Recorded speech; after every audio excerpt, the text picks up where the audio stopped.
So here we are with Duane "HotShot" Sinclair and his trainer Mark Gillespie, all preparing for March the 3rd, York Hall, Bethnal Green. Venom is the promotion from Steve Goodwin Promotions. Hi gents, how you feeling? Feeling good, yeah, very good. Yes, now with the fight only a week away, how have the preparations gone? It's spot on. Like, as most fighters I know, you always kind of think you can do better, but yeah, feedback from Mark's been saying, look, everything's where it needs to be at the point where it needs to be. So yeah, feeling good. And just to ask you and Mark together, in terms of when you have sparring, do you sort of spar people who are roughly in the same weight category? Like, is it light heavyweights that you spar, or do you try to spar people in the middleweights and above as well, just to sort of keep things mixed up? For this camp, we've done middleweight and light heavies, and we had a heavyweight as well come over. Okay, so nice little mixture, just to give Duane different looks. Speed, we had it for speed. We've had it, the heavyweight for strength and that, and we had Kurt Garvey as well. So he come down. He's a light heavyweight as well. So that's a good sparring in the bag. So now that it comes to the 3rd, do you know much about your opponent, or is it a mystery man once again? Are we in the same situation? I think I'm just gonna say that this is what my draw is gonna be like until I get to that point, because once again, person's pulled out, we don't know who it is, we're a week away, we don't know who unboxes. So as I said, the mindset, because Mark's been with me since amateurs, this is how it is in amateurs, unless you're meant to be, unless it's a championship, you kind of roughly know who you might box, but you cover all areas, so it doesn't faze us. We just keep going, because yeah, we just keep that mindset of everyone is beatable. That'll be including me. So we just practice everything, practice my strengths and practice weaknesses, and add some new stuff into it, so we have answers for everything. So I guess it's good, it keeps you sort of on your toes, that you can try different styles and prepare for sort of different tactics. Different sparring partners we've had in, yeah. It'd be nice to know who your opponent is, to work on certain moves and that, but yeah. I guess people outside of boxing just don't realise that that's the reality of life, that sometimes things like that are uncertain, outside of, you know, a manager's or a fighter's or a coach's control, that, you know, things can change at don't change. People think once you go pro, that's it. Nah. It's hard. Change. There's been times where I've had like 4 different names leading up, so it's like, to the fight. Yeah. Yes, I mean, we witnessed something very recently with Linus Udofia, who literally had his opponent pull out at the last minute, and a gentleman had to drive from Manchester like 5 hours and just barely made the sort of the final call for that fight. Otherwise, you know, it had to be sort of postponed.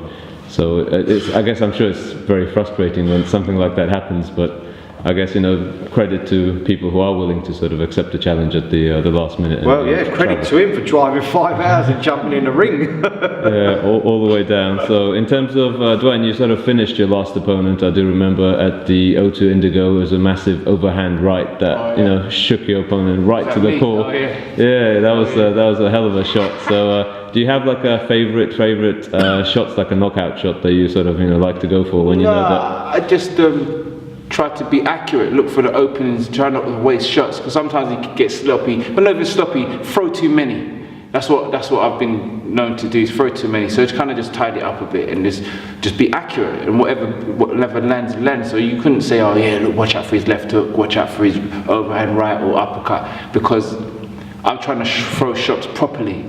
So if one of them lands, no matter which one it is, it can be the end. The proper technique makes the difference. Yeah.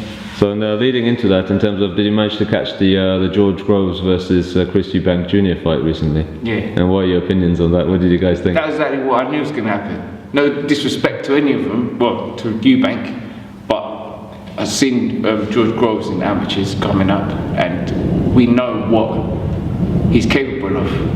And there's no Eubank looks nice in these highlight reels, but where he's throwing 90 million uppercuts, it doesn't happen to a moving target. And you know what I mean? And when you see it in the ring where he has been able to land 8 uppercuts in a row, look at the opponent he's doing it to.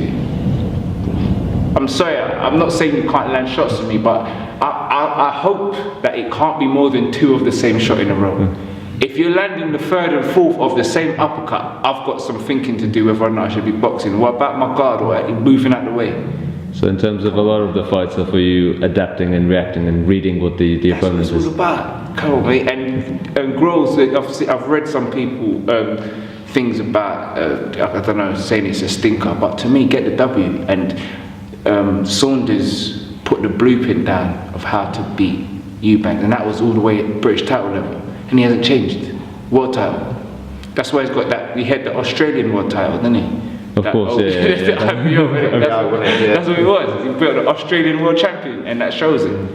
And now for you, Duane, like we don't want to obviously count any chickens, but if you are to be victorious come March the 3rd, do you have sort of ambitions for the Southern Area title coming up later in the year? Yeah, it was meant to be late last year, sorry, towards the end. But little niggles and stuff, I didn't get to fight as regularly. I think I've missed 2 shows, and then that's what kind of put me back a bit. So hopefully this year I should be. And is that belt vacant at the moment? No, we're just waiting for somebody to make up their mind on what's going on. What's going on with the belt? There's been a few, as some of my mates that's on the circuit, also at that sort of level, where it's meant to be final eliminators, it kept getting changed. The status of the bout gets changed because they didn't know what was happening with the title holder. So yeah, I mean we spoke to the said title holder, and as far as we understand it, he said that they were going to sort of vacate that title because they were sort of no longer interested in sort of defending that title. Been the case from when they've got the first of those international titles. Yeah. To me, that makes no sense holding it that long. That shows you're above it now. Yeah, but that seemed to be the gist of what they were saying. Another year. But, Interesting stuff. To be fair, he's above it now, isn't he? He is. Yeah, so Definitely. Yes, and in terms of staying active in the year, how many more times would you like to sort of get a shot to sort of a fight? 3-4 times more, or? But how many fights before that? No, in terms of like this year in 2018, like how many times would you ideally sort of? During this year, probably about 4 fights this year. Okay, 4 fights in 2018. Yeah. Well, that's fantastic. Have you got any sort of last things you would like to say to your friends, family, and fans who are going to come down to March? Yeah, just thank you for the continued support throughout amateurs. When I was on the white collar circuit, continued support, and then being with us while we grow. You got a lot more to see, so just bear with us, because when we start getting them titles, and I'm going to start calling out some of these people, getting on my nerves. Ooh, but I understand the levels. I've got to prove myself before I can make noise, so I'm going to do that, and I'm going to start exposing some people.